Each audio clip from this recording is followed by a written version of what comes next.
Colère et inquiétude chez les salariés de PSA malgré l'annonce d'un plan de soutien du gouvernement à la filière automobile. Plus tôt dans la matinée, le constructeur annonçait une perte plus importante que prévu de 819 millions d'euros, ce qui n'a pas empêché l'action du groupe de progresser à la Bourse de Paris. Le poumon économique de la Syrie, Alep, est en proie à de violents combats dans une bataille qui pourrait s'avérer décisive pour le destin du pays.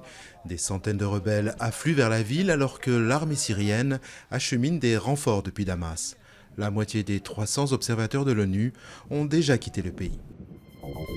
Les députés adoptent à l'unanimité le projet de loi sur le harcèlement sexuel, une version légèrement modifiée qui élargit la définition du délit. Désormais, le fait, même non répété, d'user de toute forme de pression grave dans le but réel ou apparent d'obtenir un acte de nature sexuelle pourra être assimilé à un harcèlement sexuel. Le texte aggrave également les peines encourues, 2 ans de prison et 30 000 euros d'amende.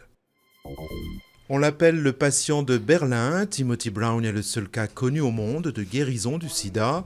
L'Américain lance une croisade pour mobiliser des fonds pour la recherche sur la maladie. Testé positif en 1995, il n'a plus montré de signes d'infection après 2006. Il commence déjà à déferler à Heathrow, le plus grand aéroport d'Europe, J-2 pour les Jeux Olympiques de Londres, qui attend quelques 2 millions de visiteurs, ce qui ne manquera pas de mettre sous pression un réseau de transport public déjà saturé en temps normal. Plus de 10 000 athlètes inscrits dans 26 disciplines vont concourir pour 302 épreuves. 14 millions de repas seront servis durant cette fête internationale du sport, qui aura coûté plus de 11 milliards d'euros, 4 fois plus que prévu.